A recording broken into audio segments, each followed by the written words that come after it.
Kamusta po mga kababayan? Sana po nasa maayos po kayong kalagayan. Si Kamanong po nagbabalik po muli at tayo po magsama-sama magkomentuhan dito po sa Tambayang Makabayan. Magumpisa na po tayo. Komentuhan po natin ito po si Senadora Amy Marcos. Binulabog po ang Senado. Nagulantang po sila doon po sa kanyang pinalabas na video. Pero pilit pong pinabubura sa Senado. At ito po pinabura na. Pinatatanggal na po yung video ni Senadora Amy Marcos dahil po napakaraming nagulantang. At syempre po ang hiling naman dyan ni Senadora Amy Marcos, basta magkaroon ng eleksyon sa 2028. Dahil itong video na to ay kumalat na po, pero pinatatanggal na po ito sa Senado. Mga kababayan, umpisa na po natin komentuhan.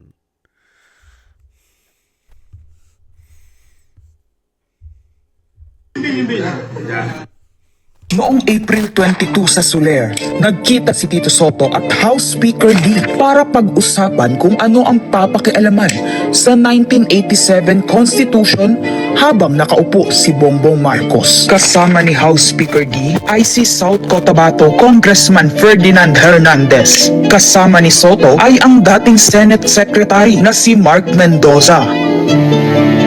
Konas ang gusto nilang mode ng charter change. Impeachment, no elections, term extension. Ito ang inaatupag ng ilang mambabatas na nagiging mambubutas ng sikmura ng taong bayan. Inuuna ito kesa gutom, trabaho, kalusugan, kabuhayan. Gusto nilang pahabain ang paghihirap ng Pilipino. Gusto ata nilang gumapang ang bayan sa dusa, gaya ng paggapang ng mga buhaya sa kaban ng bayan at konstitusyon. Ginoong Pangulo, Ginang Pangulo, hindi ko inaakalang aabot sa punto ng buhay ko na ako, isang Marcos, magtatanggol ng 1987 Constitution, isang saligang batas na isinulat laban sa aming pamilya. Pero sa huling pagbisita ko sa libingan ng mga bayani sa puntod ng aking ama, pinaalala ako ng mga katagang nakasulat sa kanyang himlayan, Pilipino. At bilang Pilipino, bilang isang lingkod bayan, bilang isang kaisa-isang anak ni Ferdinand Marcos na may lakas ng loob na tumindig para sa ating bansa, dapat protektahan natin ang saligang batas ng Pilipinas. Nitong mga nakaraang linggo, hindi lang ako basta Pilipino, hindi lang ako basta senador, naging reporter pa at vlogger dahil walang mag-cover sa totoong nangyayari. Pero napakaraming nagko-cover up sa mga korap na politiko. Kung meron nakakaalam sa galit ng bayan pagdating sa pagpapahaba ng poder sa kapangyarihan, nasa unahan na ako ng listahan. Hindi ako makakapayag na walang maisabuhay sa mga aral ng kasaysayan. Noong naharang natin ang PI na yan, People's Initiative, noong Enero 2024, hindi naman sila tumigil. Noong April 22 sa Soler, Pamabayan. nagkita si Tito Soto at House At yung video po na yan ay pinatatanggal na po yan sa Senado, mga kababayan. At ito pa po, meron pa po isa yan panoorin po natin. Yan naman po talaga gusto nila dahil wala naman po sila achievement At puro sangkot sila sa korupsyon, karamihan. Kaya nga po pahabain nila Hindi po ba? At hindi nila magugustuhan at pilit nilang buburahin sa politika ang mga Duterte. Hindi po ba?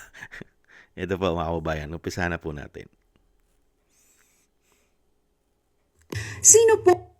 Thank you very much. Magandang hapon po, Madam President, our Majority Leader, the ladies and gentlemen of the Senate. I rise today on a matter of personal and collective privilege to address a pressing issue of utmost national importance. For far too long, our Filipino people have been left uncertain, confused, deliberately kept in the dark regarding the true intentions behind the continuing and increasingly belligerent efforts to upend the new Senate leadership and worse, to amend the Constitution. The Filipino people deserve clarity. The Filipino people deserve honesty, and above all, the Filipino people deserve at least the truth.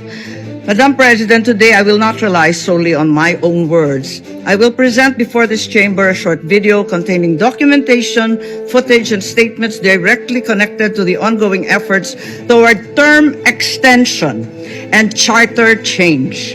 With your permission, therefore, may we now direct the technical team to play the video presentation. Bakit nagpalit ng liderato sa Senado? May I be allowed to humbly move to declare all seats vacant, Mr. President? With 13 affirmative votes, 10 negative votes, and 1 abstention, the positions in all the positions in the Senate is hereby declared vacant. Bakit ito nilusog?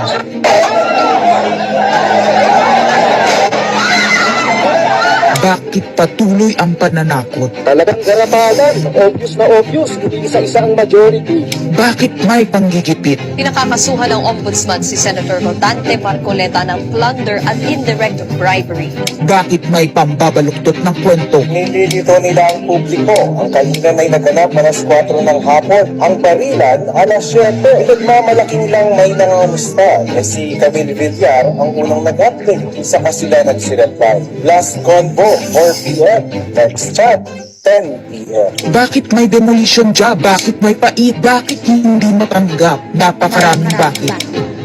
At narito ang mga sagot. Pero bago ang katotohanan, wasakin muna natin ang kasinungalingan. I, Alan Peter Shram Cayetana, having been elected to the position of Senate President, Hindi nagpalit ng liderato para sa impeachment. Hindi totoong pinapakalat ng mga nabulaga. Ito this time, medyo nagkabulagan. Ang impeachment ay labanan ng numero. Hindi ang mga Duterte aligned ang dapat mangamba, kundi ang mga sa umpisa pa lang ay may hatol na. Ang sinasabi sir ng ibang mga kritiko, itong Senate leadership shake-up ay tungkol lang daw sa impeachment. Lahat na ikukunik. As I told you, may 12 kami. Si Bato is 13. So kahit nawala naman siya, ang pinag-uusapan dito is whether or not you will be able to get 16 votes. Hindi siyang pagmumulan ng 16 votes. Wala siya doon eh. 12 kami. Bakit kami magkuku? May 12 na kami kung ang pinag-uusapan lang natin ay impeachment. Actually, 9 lang ang kailangan para ma-dismiss. Yes, 12 kami. So it's more than the required votes. But that's not the point. Ang ano kasi pinipilit nilang i-connect doon. Kaya ako natatawa. What is the connection there? Gusto pang ipa-inhibit ang mga tinatawag nilang Duterte-aligned senators. Nananawagan pa ng partial kuno at pagiging patas. Pero sa publiko, may mga pahayag na hindi makakatakas. While VP Sara is in power, the threat of a full-blown Duterte comeback is still a very real and present danger. Bakit ganito ang desperasyon? Bakit hindi maikubli ang gigil? no. Bakit natataranta ang lahat? Mr. Speaker, I move to endorse to the Senate the resolution setting forth the articles of impeachment. Narito ang pagsisiwala.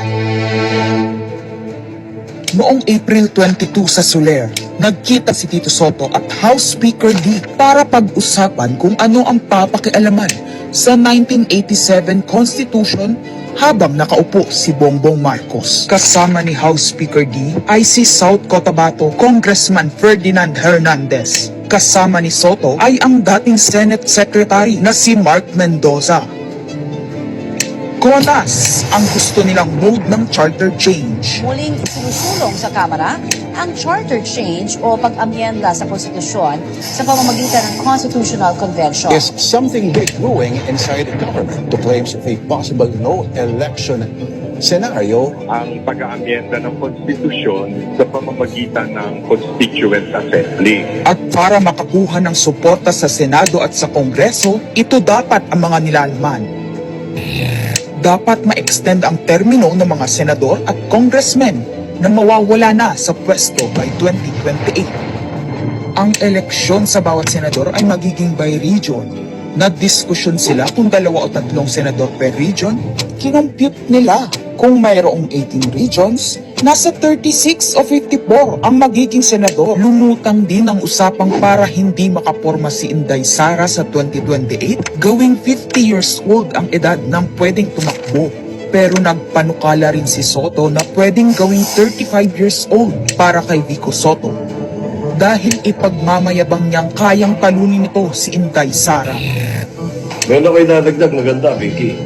Ibaba natin ang edad ng presidente to 35. Magagaling ng bata ngayon eh.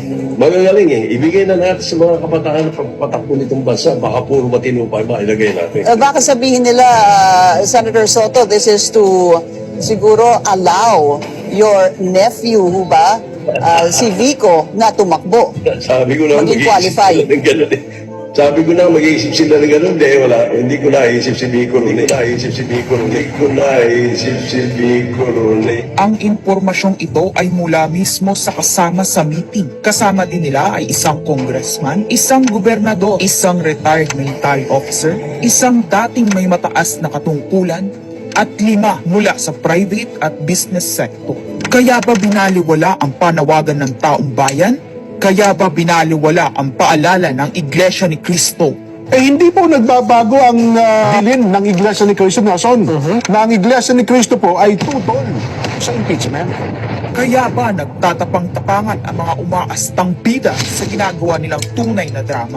Kaya ba nila sinasabing hindi sila natatakot sa eleksyon ay dahil alam nilang walang eleksyon na magaganap? Hindi po kami natatakot sa susunod na eleksyon. At ang boto sa impeachment ay refleksyon ng boto sa pagsira sa 1987 Constitution. Pabor ang karamihan sa mga pagbabago sa saligang batas, lalo na sa usaping ekonomiya. Ngunit kung papakialaman ng iilan ang konstitusyon para maghari-harian at para sa pansariling kapakinabangan, makapwesto ng matagal o mailuklok ang kamag-anak, humanda kayo sa galit ng bayan. Ang pagpapalit ng liderato sa Senado ay hindi kakaiba.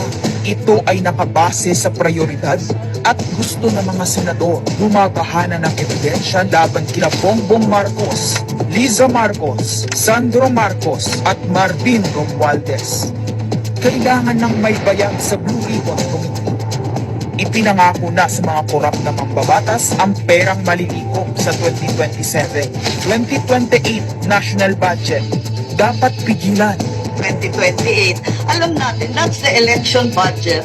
And it was assured to the congressman, this will also be the CONAS budget. Nagiging isa ng malaking sindikato ang pamahalaan. Sinusuportahan ito ng mga dating kalaban, mga tinulungang manalo noong nakaraang eleksyon, mga may galit sa nagdaang administrasyon. Lahat sila kasama ng pinakamalaking troll farms at ilang bahagi ng mainstream media ay pinagagana ng dalawang bagay. Pera galing sa korupsyon, galit sa mga Duterte. Mahalaga ang liderato ng Senado para sa mga korap at nakasandal sa mga buwaya ng kapangyarihan. Ngunit mas mahalaga ito sa mga naninindigan na ang Senado ay bantayog ng konstitusyon na hindi dapat tinatakot, sinusuhulan at iniipit upang maging tau-tauhan. Maaaring hati ngayon ang Senado. Maaaring kanya-kanyang bersyon ng kwento. Wala nang pakialam kung ano ang totoo. Isa itong indikasyon na gumagana ang demokrasya. Kailangan lang maalala ng bawat senador na kahit sila ay may kapangyarihan, hindi dapat nila malimutan magpakatao. Yan po mga kababayan, ang presentasyon ng senadora na pilit na po na pinatatanggal na po yan sa Senado. Yung kanyang mga video, mga kababayan. Kasi nga po, meron po mga involved na senador doon sa kanyang presentation. At nakita naman po natin na malaki po ang posibilidad na yun talaga ang plano nila. Dahil nga po, hindi po ba, karamihan po sa kanila ay merong involvement sa korupsyon. Lalong-lalo po yung mga nadeliveran ng maleta. Hindi po nila magugustuhan na isang Duterte po ang mamuno sa ating bansa. Malilintikan sila. Hindi po ba? At syempre, bidang-bida po dyan, si Soto. Si Soto po, bidang-bida po sa presentation. At syempre po, yung speaker po ng Kamara ay bidang-bida rin po. At marami pa sila. At syempre, sino po ang utak na tinuturo sa lahat ng ito na magkaroon ng extension? Silang lahat na merong issue ng korupsyon, nasa Malacanang, mismong kapatid, ayon sa senadora.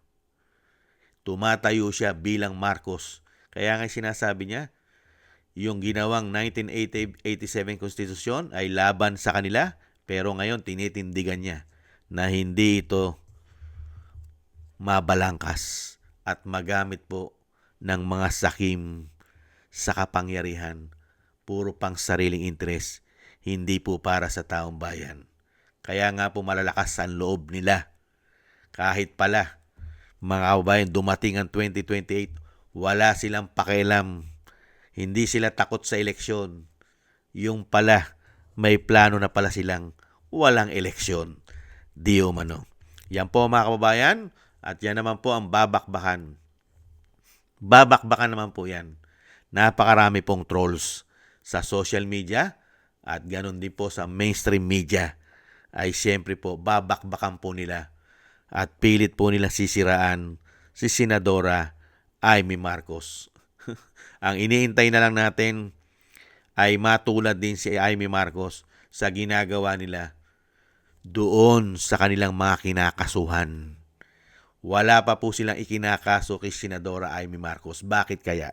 Panayang banat sa kanila.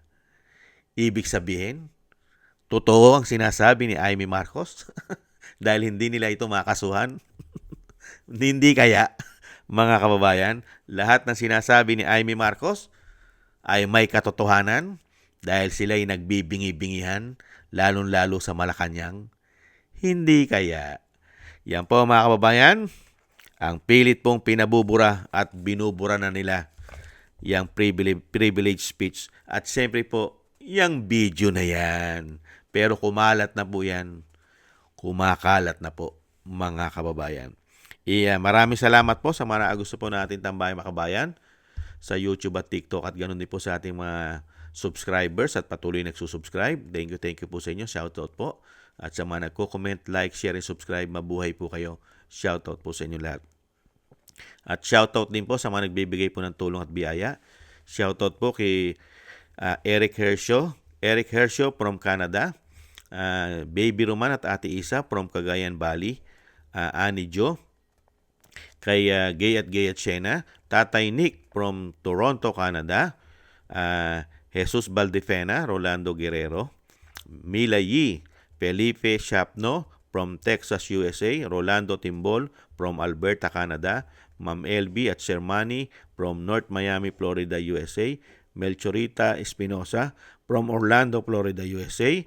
Arthur Estranero from USA. Randy Crispino from Pasig. Mika Legaspi. Tessie Mantilla from Kuwait. Frank Zamora from California, USA. Romulo Divinagracia from Bacolod City. Thank you po sa inyo. Shoutout po sa inyo lahat. At ingat-ingat po kayo sa inyong pumapagawa. At God bless po sa inyong lahat. God bless po sa atin lahat. Tiis-tiis lang po tayo mga kababayan. At samahan po natin ang maraming dasal at panalangin na hindi po sila magtagumpay sa maitim na balak po nila sa ating bansa. At lagi rin po sana tayong maingatan. Paalam. Bye-bye.